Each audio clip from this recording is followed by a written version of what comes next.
అందరూ బాగున్నారా? ఈరోజు మునక్కాయ రోటి పచ్చడి చేసుకుందాము. ఈ రోటి పచ్చడి చాలా టేస్టీగా ఉంటుంది. మీ అందరి కోసము నేను ఇది స్పెషల్గా ఈరోజు చూపిస్తున్నాను. మీరు కూడా ట్రై చేయండి. దీనికోసము ఒక 6-7 మునక్కాయలను తీసుకొని ఇట్లా నేను చూపిస్తున్న విధంగా కాల్చుకోవాలి. మీరు ఇది స్టవ్ మీద కూడా కాల్చుకోవచ్చు, ఏం ప్రాబ్లం లేదు. ఒకవేళ ఇట్లా స్టవ్ మీద కాల్చలేని వాళ్ళు ముక్కలు కట్ చేసుకొని ఉడికించుకొని కూడా గుజ్జు తీసుకొని దాంతో పచ్చడి చేసుకోవచ్చు అనమాట. ఇప్పుడు ఈ మునక్కాయలు కాల్చుకుంటున్నాం కదా, వీటితోటి కాల్చుకున్న తర్వాత వీటి లోపల ఉన్న గుజ్జును తీసి మనం పక్కన పెట్టుకోవాలి. దాంతోనే పచ్చడి చేస్తున్నాను నేను. ఇప్పుడు ఇక్కడ చూపిస్తున్న విధంగా మునక్కాయలని ఓపెన్ చేసేసి లోపల గుజ్జు అంతా బయటికి తీయాలి ఇట్లా స్పూన్ తోటి. మీరు కూడా స్టవ్ మీద కాల్చిన వాళ్ళు మెల్లగా ఇట్లా తీయండి, చల్లగా అయిన తర్వాత తీయండి. మునక్కాయలు చల్లగా కావాలి, వేడిగా ఉంటే కాలుతుంటాయి.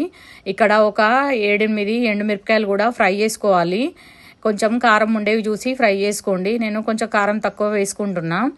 ఇవి ఆయిల్ వేసుకోకుండానే ఫ్రై చేసుకోవాలి, ఆయిల్ వేసుకోవాల్సిన అవసరం లేదు. తర్వాత ఇక్కడ ఒక 1/4 టీ స్పూన్ కర్బూజా గింజలు, ఒక 2 టేబుల్ స్పూన్లు అవిసె గింజలు కూడా వేసి ఫ్రై చేస్తున్నాను నేను. కట్టెల పొయ్యి మీద కాబట్టి తొందరగానే ఫ్రై అయిపోతాయి. చూస్తున్నారు కదా నేను ఎట్లా ఫ్రై చేసుకున్నానో, ఇట్లనే ఫ్రై చేసుకోవాలి. లేకపోతే పచ్చడి నూరేటప్పుడు టేస్ట్ రాదనమాట, స్మెల్ రావాలి, అట్లయితేనే టేస్ట్ వస్తుంది. ఇక్కడ ఒక పావు నూనె పోసేసి ఒక ఉల్లిగడ్డ మొత్తం కట్ చేసి వేసేసి ఫ్రై చేస్తున్నా. ఇది ఫ్రై కానికే ఒక 3 మినిట్స్ పడుతుంది. 2 టమాటాలు కూడా ముక్కలు కట్ చేసి పక్కన పెట్టేసేయాలి. కొంచెం కొత్తిమీర కూడా నానబెట్టి పక్కన పెట్టేసుకోవాలి. ఇక్కడ ఉల్లిగడ్డలు కొంచెం ఫ్రై అయిపోయినాయి. నేను ఇప్పుడు టమాటా ముక్కలు వేసేస్తున్నా. వేసిన తర్వాత మగ్గనియాలి బాగా. ఇప్పుడు ఒక 5 మినిట్స్ ఫ్రై చేసుకోవాలన్నమాట. ఇది కట్టెలపై కాబట్టి తొందరగానే ఫ్రై అయిపోతుంది. ఫ్రై అయిన తర్వాత కొంచెం చింతపండు 2 రెబ్బలంతా తీసుకొని కడిగి అది కూడా వేసేసేయాలి. చింతపండు కొంచెం పుల్ల పుల్లగా ఉంటుంది, ఇది కూడా ఫ్రై కానియాలి. ఫ్రై అయిన తర్వాత 1/4 టీ స్పూన్ పసుపు కూడా వేసుకోవాలి. అయితే ఇక్కడ మాడిపోకుండా చూసుకోవాలి కొంచెము. ఇది మొత్తం మగ్గితేనే టేస్ట్ బాగుంటుంది. రోట్లో నూరలేని వాళ్ళు మిక్సీలో కూడా నూరుకుంటే బాగానే ఉంటుంది. మిక్సీ వేసుకోండి టైం లేని వాళ్ళు. ఇక్కడ నేను పసుపు వేసుకుంటున్నా ఒక 1/4 టీ స్పూను. బాగా కలుపుకొని మగ్గనిచ్చిన తర్వాత దింపేసుకోవడమే. అందరూ సపోర్ట్ చేస్తున్నందుకు చాలా థ్యాంక్స్. అందరికీ పేరు పేరున థ్యాంక్స్ చెప్తున్నా నేను. అందరూ సబ్స్క్రైబ్ చేసుకోండి. అయితే ఇక్కడ మనం రెసిపీలోకి వెళ్ళిపోదాము. ఇక్కడ మగ్గిపోయినాయి టమాటా ఉల్లిగడ్డ, దింపేసి పక్కన పెట్టేసేయాలి. పక్కన పెట్టి మనము గుజ్జు తీసి పెట్టుకున్నాం కదా మునక్కాయల నుంచి, ఆ గుజ్జు కూడా వేసి కలుపుకోవాలి. కలుపుకున్న తర్వాత కొంచెం కొత్తిమీర కూడా నానబెట్టి పెట్టుకున్నాం కదా, అది కూడా వేసి కలిపేసేయాలి. ఈ వేడికి మగ్గిపోతుంది కొత్తిమీర కూడా. ఇది మొత్తం రోట్లో వేసి దంచుకోవాలి. ఇప్పుడు మనము మా ఇంట్లో చెట్టు ఉంది, ఆ చెట్టు వేయి మునక్కాయలు లేతగా ఉన్నాయి కాబట్టి తొందరగానే ఉడికిపోయినాయి. అయితే ఇక్కడ రోట్లోకి అన్నీ మనము వేయించి పెట్టుకున్నాం కదా, అవిసె గింజలు ఎండుమిరపకాయలు అవన్నీ వేసేసి 1 టీ స్పూన్ ఉప్పు వేసి మంచిగా మెత్తగా నూరుకోవాలి.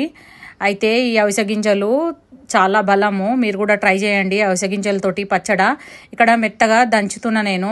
ఉప్పు కారాలు అందాదతోటి నేను వేసుకుంటా, మీరు ఎంత కావాలంటే అంత వేసుకోండి.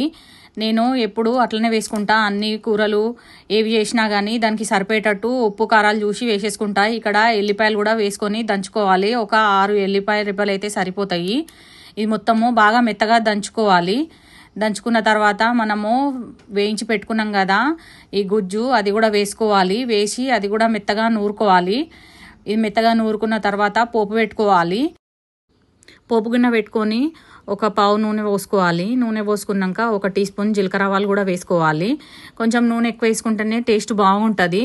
మీరు కూడా ఇట్లా ట్రై చేయండి. నూనె వేడి అయిన తర్వాత జీలకర్ర ఆవాలు వేసుకున్నా నేను. వేసుకున్న తర్వాత ఒక 4 ఎండుమిరపకాయలు కూడా వేసుకోవాలి. 2 రెబ్బలు కరివేపాకు కూడా వేసుకోవాలి. వేసుకున్న తర్వాత కొంచెం ఫ్రై కానియాలి. ఈ పోపుని రోట్లో నూరుకున్న పచ్చడిలో కలిపేసి మళ్ళీ ఒకసారి కొంచెం నూరుకోవాలి. దీనివల్ల పోపు అంతా పచ్చడిలో కలుస్తుంది. కొంచెము నలిగి కూడా టేస్ట్ బాగుంటుంది. మీరు ఒకసారి ఇట్లా ట్రై చేయండి, చాలా బాగుంటుంది. ఇక్కడ మునక్కాయ రోటి పచ్చడి రెడీ అయిపోయింది. తర్వాత నేను ఒక గిన్నెలోకి తీసేసుకొని అన్నం కూడా కలుపుకుంటున్నా. మీరు కూడా కలుపుకోండి. నా ఛానల్లో మునక్కాయ నిల్వ పచ్చడి కూడా ఉంది, అది కూడా చూసి ట్రై చేయండి. Thanks for watching. Subscribe to my channel.